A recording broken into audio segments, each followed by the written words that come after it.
I'm here with Manuel from Pinterest, who is an engineering manager at DPE Summit 2023. And we are talking about a very specific productivity problem around dependencies that Manuel is here to talk to some folks about and maybe learn more about. So let me stop butchering that. Why don't you tell us a little bit about this problem and what you've learned so far and how you're hoping to maybe solve this? Yeah, so let me give you some background on this. We recently started doing the modularization effort for iOS. I mean, we've done this for Android as well, but we are in a much earlier state for iOS. And in this case, we are finding out that as we are getting more and more progress on modularization, we have more modules. We expect the build times to decrease, right? You modularize, you're supposed to be able to parallelize your builds, hopefully have some more cache hits, but we're not seeing that. So something that we are finding out is that our dependency graph, as we are modularizing more and more, is getting more and more complicated. And it seems that it is one of the reasons why we are seeing bad build times.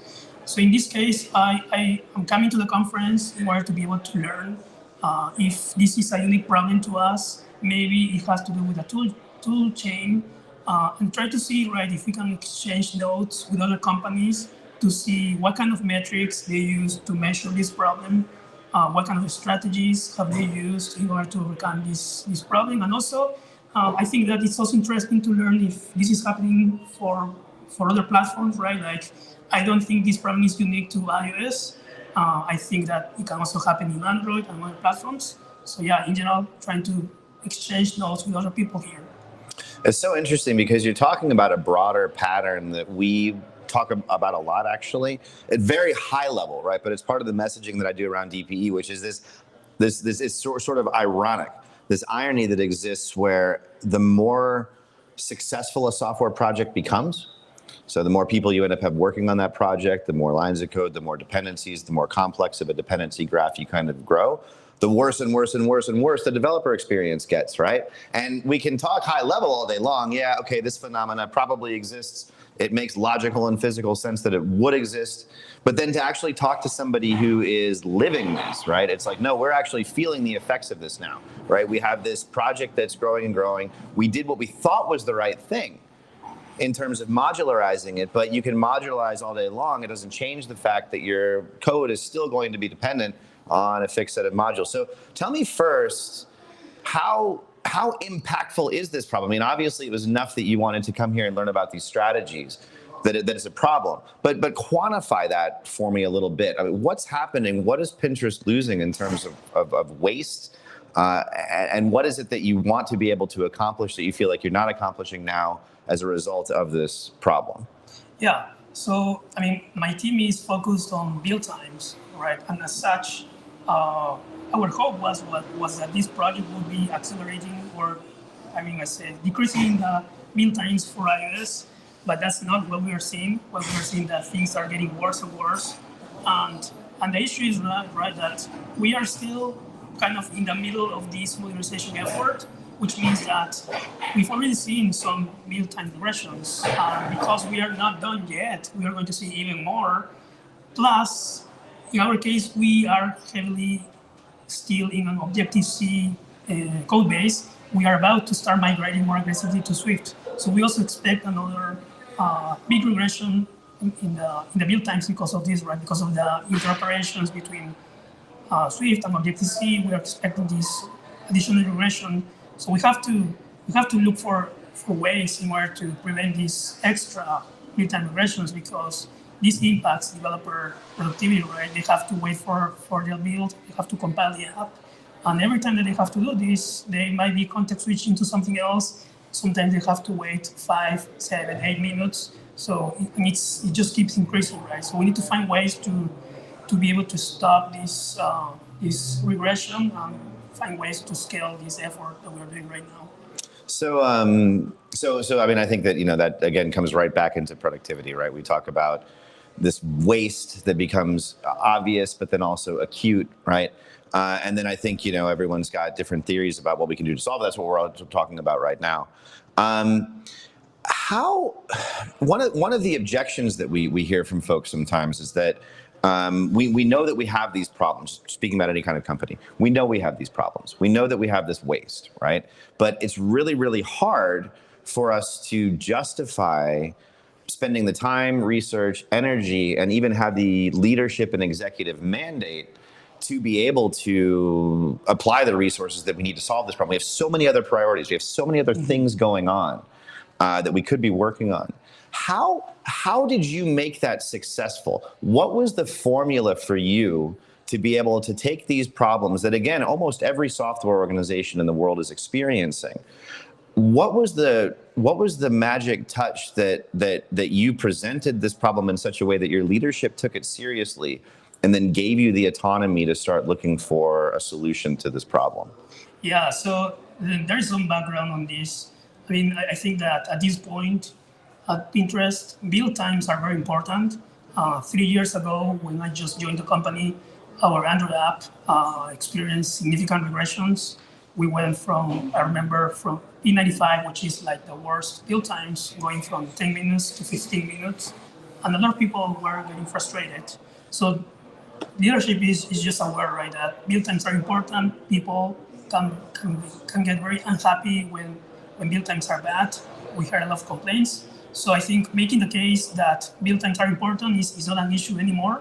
But in this case, right, for this initiative of the dependency graph, I think that for leadership, they recognized, or they understood that modernization was one way in order to improve build times. And that was not happening, right? We have concrete data. In this case, for iOS, we don't use Red Enterprise, but we use similar tools that allow us to get some telemetry. So by identifying that build times were not getting any better, and in fact they were regressing and keep regressing, we don't see a good way to stop these regressions. I think it was not very difficult to make the case, because right, we are not just modernizing.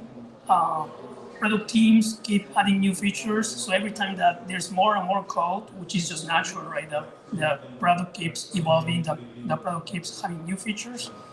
The build times are going to regress. So we have to find ways to stop this uptrend. Otherwise, right, like we might get into bad situations where again people might get unhappy about the build times. What kind of qualifiers do you place on with respect to improving cycle times? I have an opinion on this, and my opinion is a little bit aggressive, right? When I talk about DPE, my opinion is pretty straightforward. The build should be as fast as it can possibly be, given all applied acceleration, analytic, and observation technologies, because anything else is still an opportunity for improvement. Now, that said, I know the reality of that statement, which is, okay, we got the build down to 8 minutes. If we fix this one task by refactoring 30 different Java classes, we could cache this task and save 3 seconds. So if we invest 200 hours of work, we could save 3 seconds off the build. Maybe you do the math and maybe that actually does check out. But where, for you, for Pinterest, as a pragmatic manager of a team trying to solve these problems, what does good enough look like for you? Yeah, that's a very tricky question. And I think, yeah, it helps to quantify, right? So some things that we've done in the past, for example, is to look at where is our average build time, right, for every developer, and then look at where we could be. So maybe today is 1 minute, tomorrow we could be in half a minute. So I think taking that into account and trying to come up, try to make sure that you can transform that into potentially developer hours that you could save. So in the past, for example, we find, yes, average build times reduced by, say, 1 minute because of the number of developers we have. You could say something like, oh yeah, if we save this much time in average build times, then it's like you get 1 or 2 developers back in productivity. So I think that using those analogies, using those numbers, it's easy to make the case. And I think that also, right, thinking about the level of effort, it's also important to take into account, right, like if reducing the build time is going to cost you maybe a year worth of effort or 6 months of effort, and you are going to save 1 second, maybe it's not worth it, right? But I think that's where it's also important to try to find low-hanging fruit, right? Like things that we can do quickly to fix to fix things and that we can get value quick enough. I think that's something that we've tried to prioritize.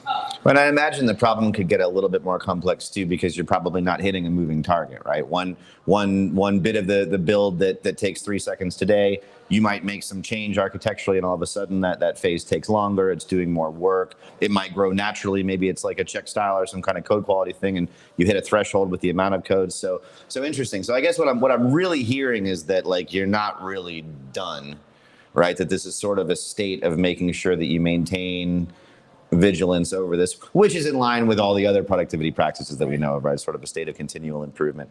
Interesting.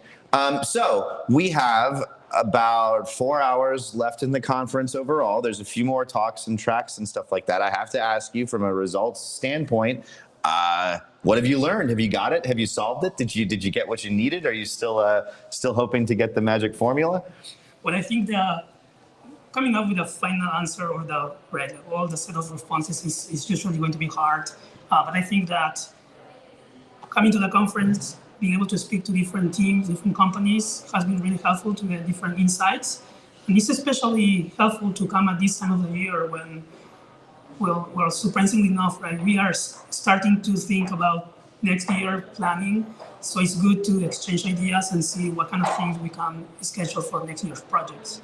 That's great. So I guess that was probably opportune. You know, we did this last year and we were so excited about it, but we did it in November. So not only was it like getting close to the end of Q4 planning, but it was also really cold. So I think like both ways we've kind of improved that a little bit. So in this last, minute or so, maybe share with the audience who no doubt have seen, I think you probably one thing that hopefully is being validated for you is that this is a problem that other software organizations face. This growing complexity of our dependency graph. Even if you're using a wonderfully sane build tool like Gradle that does a great job making sure that you're not running into cyclic dependencies and things like this that were traditionally problems, even dealing with all that kind of stuff. Complexity is complexity, and it's a very hard problem to solve.